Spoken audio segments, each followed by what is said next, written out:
What's up, everybody? This is the Hedge Mage back again for what I think is my last video on the downshifts from Ravnica Remastered. I had covered a few of the cards already. Outside of the card we're covering today, there is a few other cards that got downshifted. However, my opinion on those is they're not really remotely playable, so I'm not even going to really acknowledge their existence. And as always, if you want to support the channel, if you want to leave a like on the video and subscribe, I would greatly appreciate it. And as always, stick around to the end, as I will be going over a new brew, talking about the card that we are showcasing today, which is Boros Elite. It's costs 1 white mana. You get a human soldier, has the keyworded ability of Battalion. So whenever Boros Elite and at least 2 other creatures attack, Boros Elite gets +2/+2 until end of turn, which is... So Battalion is kind of an interesting ability where basically every card with Battalion, it all synergizes when they attack with at least 2 other creatures, and they all do something kind of different. So this one basically buffs itself. So it turns itself into a 3/3. And so if you have 2 other attacking creatures, it's essentially a 1 mana 3/3 when it attacks. So that is pretty good. And I think there could potentially be lots of decks that could play this. Um, Boros Boros decks could utilize this. I don't think Borosynth will actually want to use this, since they're more interested in having cards that kind of generate value for them. So cards like Glintox, Core Skyfisher, Thraben Inspectors are definitely more, not kind of, just more their thing. That's just more their thing. So I don't think this card is really that useful for Borosynth, at least. Possibly if there was like Boros Bully, or kind of more of a Boros aggro kind of list, this definitely would be a great place there, since they are more so about aggro and just pumping out creatures.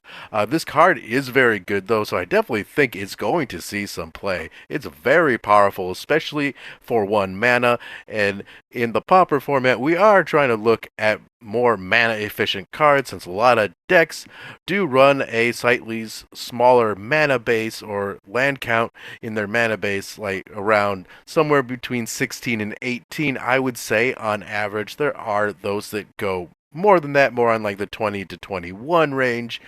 But yeah, you are wanting to look at, I guess, for playable cards in the format, cards that cost 1 or 2 mana. So this card definitely fits the bill. The best home that I think this card has in Pauper, hands down, is definitely White Weenie. Now, that is currently one of the strongest aggro decks in the meta, and I think this card actually adds a lot. The trick here with this card, though, is what do you cut for it? As that deck is very, very well established, and the cards that are currently in it are all very good. And thinking about any of those cards, I don't want to lose any of them. So, so what do you cut? And well, more on that in a bit. Is White Weenie is the deck that we will be talking about today. Okay, and here it is. Here is the deck list for White Weenie that I have put together using Boros Elite. So let's get into what we have going on here. So, one sec. All right, so we got 4 copies of Boros Elite, 4 copies of Lunarch Veteran, 4 copies of Core Skyfisher, 4 Rafine's Informant, 4 Squadron Hawks, 4 Militia Buglers, and 1 copy of Eagles in the North. With our instance here, we have 1 copy of Mana Tithe, 4 Guardian's Pledge, and 3 copies of Prismatic Strands. We've got 4 copies of Journey to Nowhere, 3 Recommission, and 3 Battle Screech. Our lands, I got 2 copies of Idyllic Grange, 1 Kabira Crossroads, 13 Plains, and 1 Secluded Steppe. In the sideboard, I'm running 3 Tormod's Crypts, 4 copies of Arashan Cleric, 4 copies of Celestial Flare, 3 Revoke Existence, and 1 copy of Ramosian Rally. Alright, and so one thing that you may notice about the deck on what we have cut, so I did decide to cut um, Thraben Inspector, which is a very good card. It was a really tough cut to make, but sometimes sacrifices must be made. So we did decide to cut. I did decide to cut Thraben Inspector. It does let you draw cards, though. For the most part, in my experience playing White Weenie, I haven't really come across a lot of situations where I actually use the clue for anything. So it definitely seemed like it was the weakest card in the bunch. Another thought I had about what to cut was Rafine's Informant. I decided not to. That was a card that needed to stay since it allows us to put things like Prismatic Strands or our Battle Screech in our graveyard, since then we can just play their flashback costs, which don't cost us any mana, so there is so much value to be had out of Rafine's Informant compared to the Inspector, plus getting a 3/2 that we can attack with and then make a 5, be a 5/4 with Guardian's Pledge. It's pretty good. It's a pretty good card. So I decided to stick with that over the Inspector. So now going over what we want to do with our sideboard. So obviously we got Tormod's Crypts. That's great against Tolarian Terror. We just want to have Graveyard Hate against a lot of different things, especially, the various combo decks that play out of the graveyard. A Ration Cleric is kind of our not just kind of, most certainly our answer to burn decks, as that gains us a bunch of life, and in something that even if they kill that card, we can just play Recommission and grab it again and keep gaining life. Celestial Flare is mostly against people that are attacking with a single creature. So all that glitters, boggles, etc. That is what that's what we're bringing in against them, especially since Journey to Nowhere is not going to do anything against Boggles. Revoke Existence is primarily against Affinity, though we can also use it against all that glitters, which is also Affinity, but you can also hit their enchantment, which is the real problem in that deck. As well as Boggles, of course. So we want to be able to hit those enchantments. Ramosian Rally, we are a bit susceptible to some sweepers in the game. So Ramosian Rally is basically a free spell that we can use to survive those sweepers that any mid-range or control deck might try and play against us.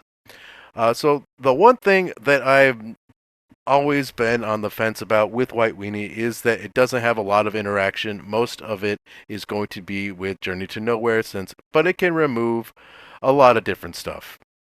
It is a card that feels very bad when you find out your opponent is playing Boggles and they all have Hexproof. But it is a very good removal card, since a lot of people aren't going to be mainboarding anything to deal with enchantments. Alright, and so going over the creatures, it's a lot of the same things that you have probably seen before if you're familiar with the White Weenie archetype. So Lunarch Veteran is a card that I decided to keep and didn't cut for Boros Elite, mostly because, one, it gains you life, so we kind of need to survive against burn. We can gain a lot of life off this card, as well as we can also play it from our graveyard. So it is basically 2 creatures in 1, so if they kill this card, we can just play it again on its backside. So that is great. It's also a 1/1 flyer, so when we play it from our graveyard, it's a 1/1 flyer. So definitely really good, since we can push a lot of damage through with all of our flyers and Guardian's Pledge. And yeah, a lot of the same things that we have seen before. Militia Bugler helps fill up our hand. We can usually hopefully get a lot of creatures. It really hurts to whiff with this card. But with our Rafine's Informant, 4 Rafine's Informants and 4 Buglers, we'll hopefully be able to get all the cards we need to win the game. I am running 4 copies of Guardian's Pledge here.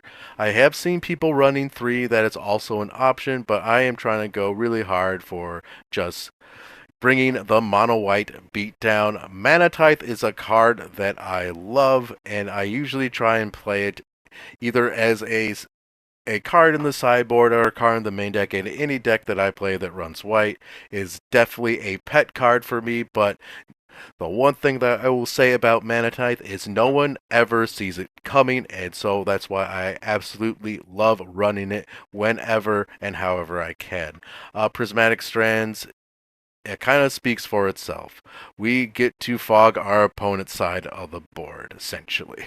And since Pauper does see a lot of monocolored decks, this is really gonna help us push our win. And then obviously the one Kabir, not obviously, but Kabir Crossroads. We're trying to bring this in against Burn. It's why it's in the main deck. There's an untapped card. I am blanking on the name. It's Radiant Fountain. I believe you could play that instead of this card, since that would not enter tap.